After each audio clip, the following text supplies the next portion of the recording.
कभी बद्रीनाथ धाम गए हैं? अगर गए हैं तो वहां हिमालय की गोद में दो विशाल पर्वत शिखर जरूर देखे होंगे, एकदम पहरेदार की तरह खड़े हुए। लेकिन ये सिर्फ पहाड़ नहीं है। आज हम इन्हीं चोटियों के पीछे की जो दिव्य कहानी है ना, उसे समझने की कोशिश करेंगे। तो एक पल के लिए सोचिए, क्या हो अगर ये जो दो पहाड़ हैं, जो ऐसा लगता है कि पूरे धाम की रक्षा कर रहे हैं, उनका मतलब असल में कुछ और हो, कुछ बहुत गहरा।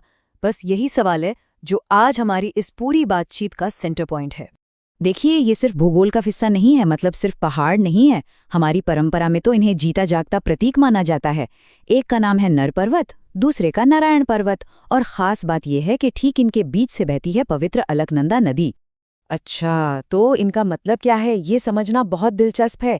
देखिए, जो नर पर्वत है वो दिखाता है इंसान की मेहनत को, उसकी कोशिशों को, और जो नारायण पर्वत है वो प्रतीक है भगवान की इच्छा का, उनकी कृपा का। तो एक तरह से ये इंसान और भगवान के बीच के बैलेंस की कहानी है। तो सवाल उठता है कि आखिर ये नर और नारायण थे कौन? इनकी कहानी सिर्फ इन पहाड़ों तक ही नहीं रुकी है। चलिए थोड़ा पीछे चलते हैं और पुराणों में देखते हैं कि इनकी शुरुआत कैसे हुई। तो कथाओं में आता है कि इनका जन्म हुआ था धर्मदेव और मूर्ति देवी के घर, और ये कोई साधारण ऋषि नहीं थे, ये भगवान विष्णु के ही अवतार थे। और इनका मकसद क्या था?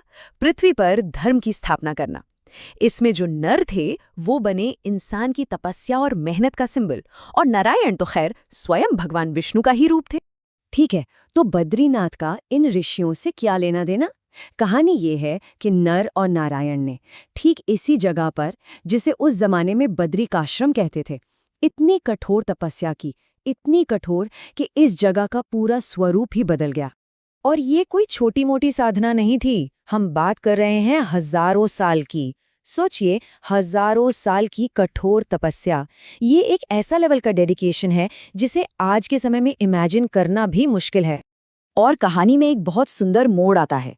जब वो इतनी गहरी तपस्या कर रहे थे तो कहा जाता है कि देवी लक्ष्मी ने खुद एक बद्री यानी बेर के पेड़ का रूप ले लिया।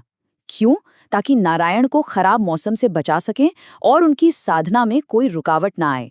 बस यहीं से इस जगह को अपना नाम मिला, क्योंकि देवी लक्ष्मी ने बद्री के पेड़ का रूप लेकर उनकी रक्षा की, इसीलिए नारायण कहलाए बद्रीनाथ, मतलब बद्री वन के स्वामी।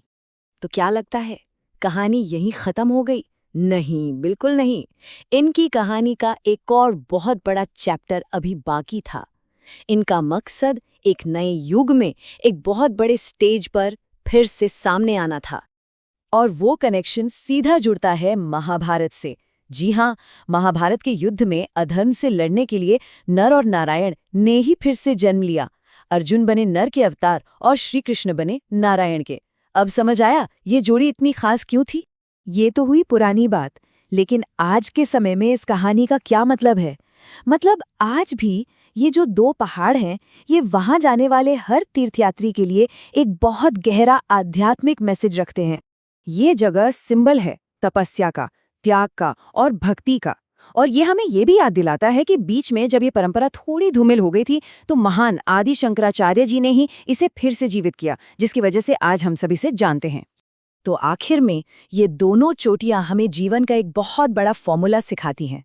इनका सीधा साधा संदेश है कि एक मीनिंगफुल लाइफ, एक अच्छी जिंदगी तभी बनती है जब इंसान की अपनी कोशिश यानी नर और ऊपर वाले की कृपा यानी नारायण दोनों एक साथ मिल जाएं।